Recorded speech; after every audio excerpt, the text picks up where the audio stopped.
pessoal. Aqui é Jerusa Arruda, eu sou professora da UNEB, Campus 20 de Brumado, e hoje nós estamos aqui com o Paulo Esdras, né, que vai falar sobre a proteção animal. Esse vídeo, essa entrevista será veiculada na TV Canal Aberto e trazendo para vocês uma referência, né? O Paulo Esdras, ele já faz um trabalho a partir da referência de Brumado e da microrregião desde 2011, né? Inicialmente num grupo de protetores, né? Um braço do Abacadabra, e também depois com a criação da Associação dos Protetores de Animais de Brumado, a partir de 2012.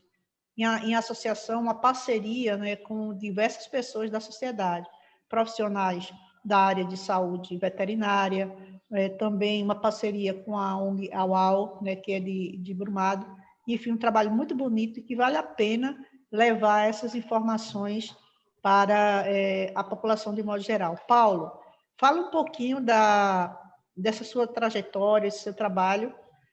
Um prazer tê-lo aqui. Boa noite.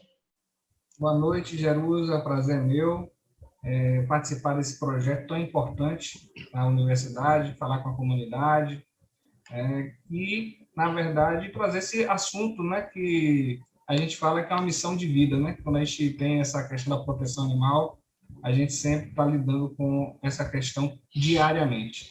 Bem, meu nome é Paulo Esdras, sou comunicólogo, trabalho como professor também aqui na cidade, em Brumado. Conheci Jerusa, também a professora Jerusa, por conta dessa questão da proteção animal, né? E atuo desde 2011 de forma mais institucional, porque como protetor sempre a gente defende os animais quando vê algum tipo de maus tratos, né? A gente, obviamente, a gente tenta interceder de maneira a evitar essa repetição desses maus tratos. E, a partir de 2011, num braço do Abracadabra, o movimento cultural que eu já fazia parte, chamado Preserve, nós criamos um grupo de protetores de animais e do meio ambiente. Depois, nós fundamos uma associação chamada ASPAB, Associação dos Protetores de Animais de Brumado, e que, paralelamente, depois a gente descobriu que a ONG também, a UAU, estava sendo fundada ao mesmo tempo, né? Praticamente no mesmo semestre, e nós, então, acabamos fazendo diversas parcerias nesse processo, né? Entre a associação, que atualmente eu estou como diretor de comunicação, e a UAU, que a presidente é a doutora Carol, veterinária, que foi fundadora na época, aqui em Brumado. Então, são essas atuações, né, na área da proteção animal. Eu atuo tanto na parte de divulgação, de comunicação, mas também na parte, digamos assim, a parte mais voltada para a questão jurídica, né, questão de delegacia, quando tem um crime mais grave, né, para a gente poder atuar. Eu vou fazer algumas perguntas relacionadas ao teu trabalho, começando pela seguinte questão.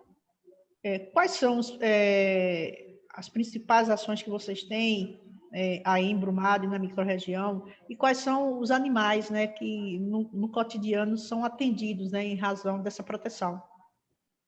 Na realidade, nós temos, de forma rotineira, crimes ou abandonos de pets. São cães, gatos. Também a gente é acionado sempre para trabalharmos a questão dos equinos, né, que muitas vezes são abandonados próximos à pista e são atropelados, e então as pessoas acionam para que a gente possa interceder. E geralmente são atropelamentos, né? Também temos abandonos, muitos abandonos, vários cães que não são oriundos aqui da cidade aparecem de repente, né, aqui na cidade, e muito magros ou então adoecidos. E a gente aqui em Brumado, graças a Deus, temos atualmente uma parceria muito forte com os chamados veterinários do bem, né, que são veterinários que possuem uma sensibilidade pela causa e ajudam muito os protetores, né? Tanto os protetores independentes, nós temos aqui alguns abrigos, né, como eu faço sempre referência aqui ao abrigo Dona Luísa, mas também temos a ONG, a UAU, que também atua ajudando diversos animais, e a ASPAB, nessa questão da comunicação e a questão jurídica também. Paulo, as pessoas que queiram denunciar maus tratos, né, que queiram entrar em contato com a ONG, ou seja, que de alguma maneira queiram ajudar os animais, a quem elas devem se dirigir, como elas devem fazer isso? Perfeito.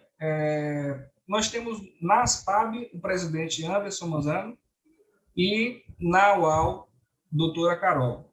Né? Eu vou passar aqui o contato, acho que seria interessante, né, colocar na tela o contato oficial dos números da ONG. Vou acionar aqui. Pronto. O número é DDD 77 99875 7943. Esse é o telefone oficial da AUAL. E vou passar também o telefone do presidente da ASPAB, Anderson Manzano, 77 também, 99103-4964.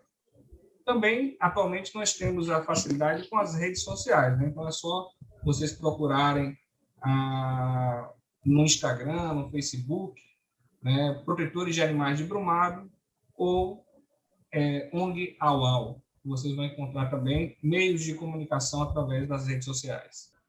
Certo.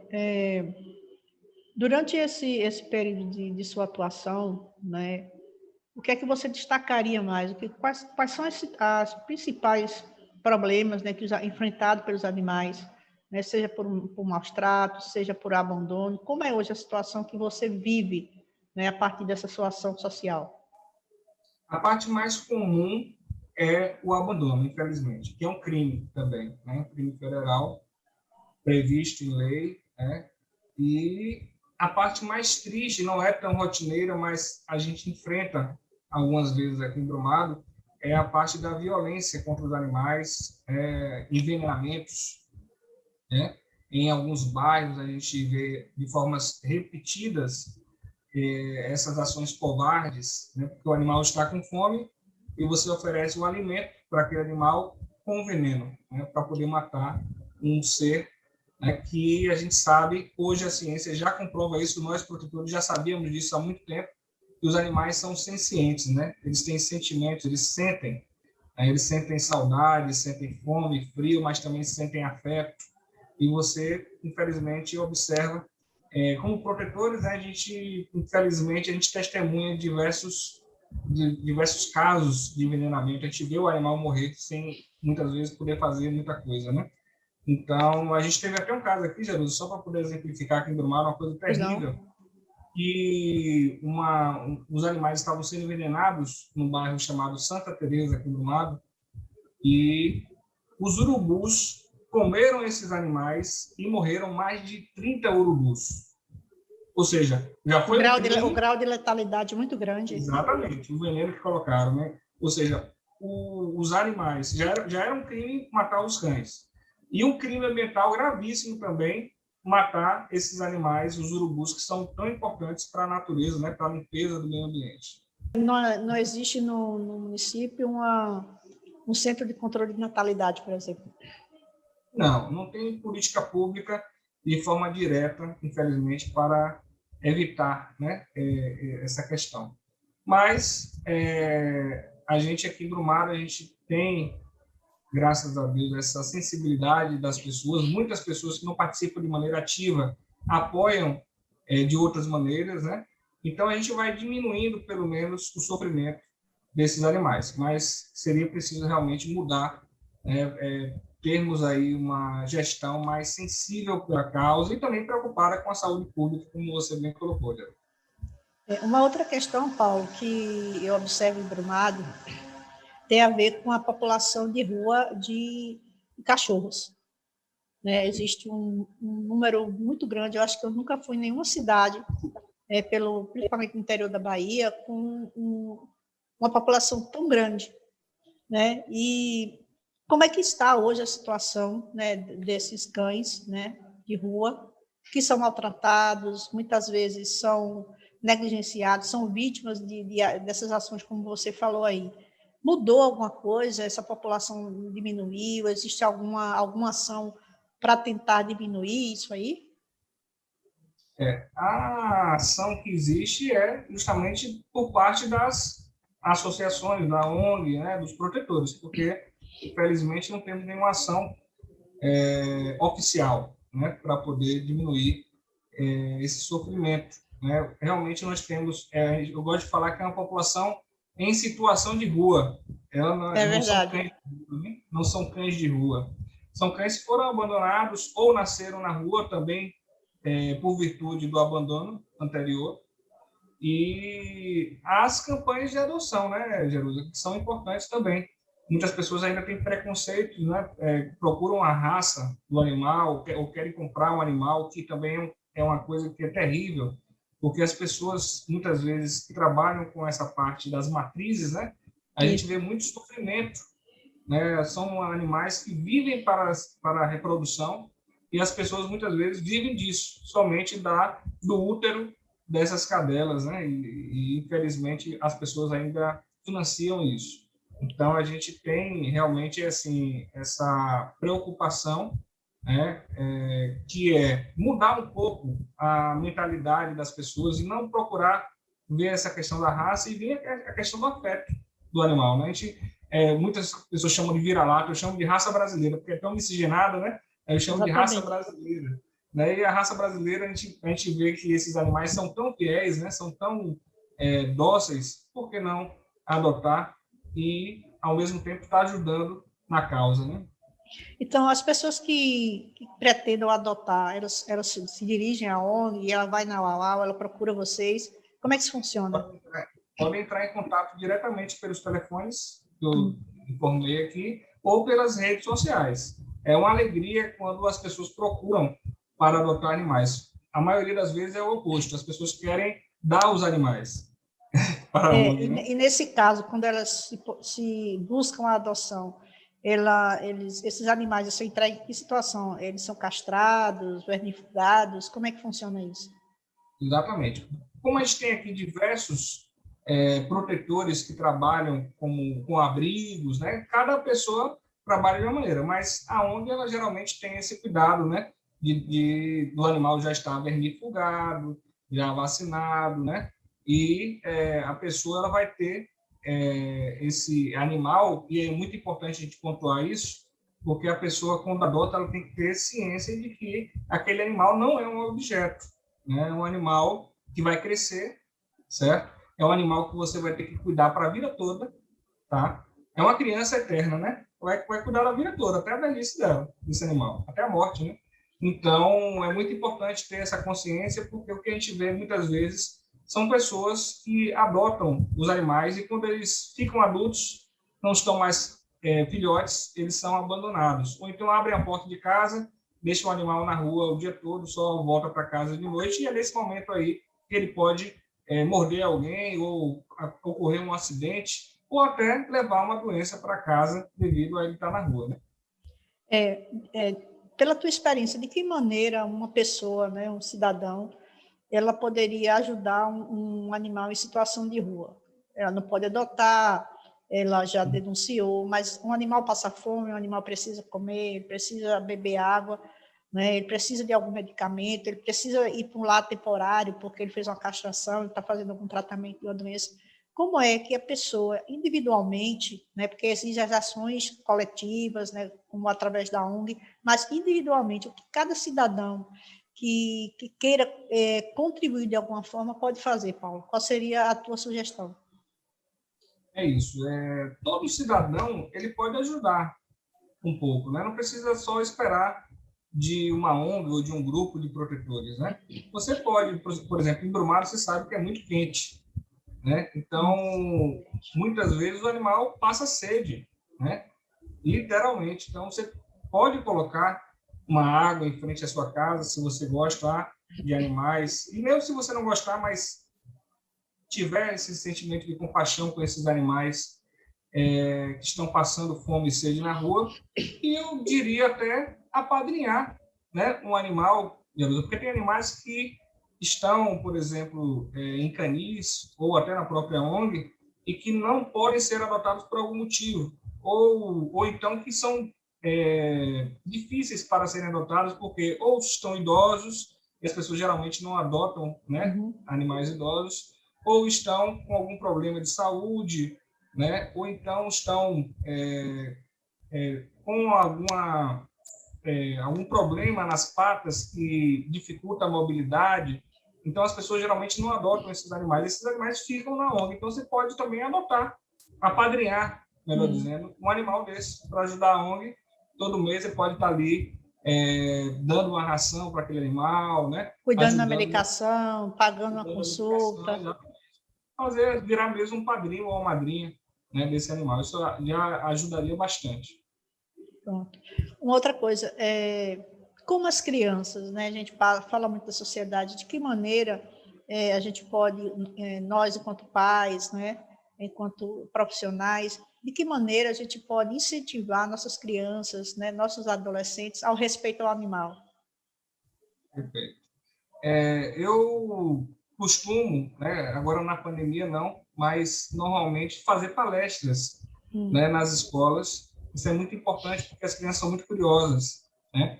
E tem uma afeição especial com os animais. A criança tem aquele olhar que brilha ainda, né, quando vê os animais. E a gente quer manter esse olhar que brilha, né, por mais tempo. Então, a gente mostra para as crianças que aquele animal ali é um ser que possui sentimento. Não é um objeto. Eu acho terrível quando a pessoa presenteia o outro com um animal, sem saber se aquela família pode abrigar esse animal. Ou então, em época de Páscoa, você dá de presente um coelho para a criança. Né? Aí passa a Páscoa, vai fazer o que com esse coelho? Vai abandonar? Então, não é um brinquedo. Mostrar para a criança também que esse animal ele precisa dos cuidados, então isso dá uma responsabilidade também para a criança, por isso que é muito bom um animal em casa, né, para que a criança ela possa cuidar do animal, ajudar a trocar a água do animal, a dar ração. Isso causa um sentimento de cumplicidade familiar e, ao mesmo tempo, dá uma responsabilidade, né, para a criança. Eu mesmo cresci sempre com animais em casa, né, por isso essa afeição também muito grande com os animais. E eu acredito que é dessa forma que a gente vai mudar, para que essas crianças não cresçam e se tornem adultos que possam fazer algum tipo de maus tratos aos animais. Né? Muitas pessoas, infelizmente, acabam descontando suas frustrações nos animais, né? Porque são seres que não podem falar, não podem gritar, não podem pedir socorro. Então, é através dos protetores e protetoras, através da voz dos protetores e protetoras, que esses animais, muitas vezes, são salvos. Ok. Uma fala final, Paulo, para as pessoas que estão te ouvindo hoje. Qual a mensagem final que você traria para as crianças, para os adultos, para a população de modo geral, com relação ao acolhimento, né, ao cuidado e ao respeito ao animal? Perfeito. Eu queria agradecer primeiro o seu chamamento, sua convocação. Estarei sempre à disposição. Também dizer para a população que a gente precisa olhar o animal de uma maneira que esse animal ele é um ser individual. Ele não é como a gente falou, né, uma mobília da casa. Ele é um ser que tem ali as suas necessidades, os seus sentimentos, também as suas frustrações, né? Quando o animal ele precisa passear ou sair e não pode sair, ele se irrita. Muitas vezes o animal, um gato, por exemplo, urina em determinado local da casa para mostrar que não está, né, satisfeito com alguma coisa. Então, a gente tem que olhar o animal como esse ser individual com necessidades que precisam de atenção, não é só água e alimento. Lembrarmos também de não deixar o animal amarrar o tempo todo, que eu vejo também em muitos casos, isso é maus tratos, você está reduzindo a mobilidade desse animal. E lembrar também para a comunidade que nós estamos evoluindo na questão jurídica também, né, na questão legislativa. Crimes de maus tratos hoje da cadeia, Jerusa, né? Antigamente você pagavam a multa ou prestavam um serviço à comunidade, estava tudo certo. Hoje em dia pode dar até 5 anos de cadeia, né? Então, esse foi a Lei Sanção, né, que foi aprovada aí ano passado, né? Então, é importante que as pessoas tenham esse conhecimento, né, que é algo grave, tá? Os cães são os animais que estão mais próximos do ser humano, devido a estar com a comunidade humana há mais tempo, né? Milhões e milhões de anos. Os gatos, por isso que são chamados pets domésticos, né? Estão há muito mais tempo conosco, então eles já reconhecem a nossa face, os nossos sentimentos, né? Então, esses animais, eles sofrem mais ainda, então você tem que cuidar desses animais e não maltratá-los. Agradecer mais uma vez. Ok, Paulo. Nós vamos agora para o final, né, do nosso encontro aqui com o Paulo Esdras, pela TV Canal Aberto. Paulo, meus sinceros agradecimentos, né, pela você ter recebido tão bem o nosso convite, parabenizar pelo trabalho, né, me solidarizar com esse trabalho, com essa causa tão nobre, né, e que será o primeiro de muitos encontros aqui, né? Meus sinceros agradecimentos. Até o próximo encontro. Até a próxima.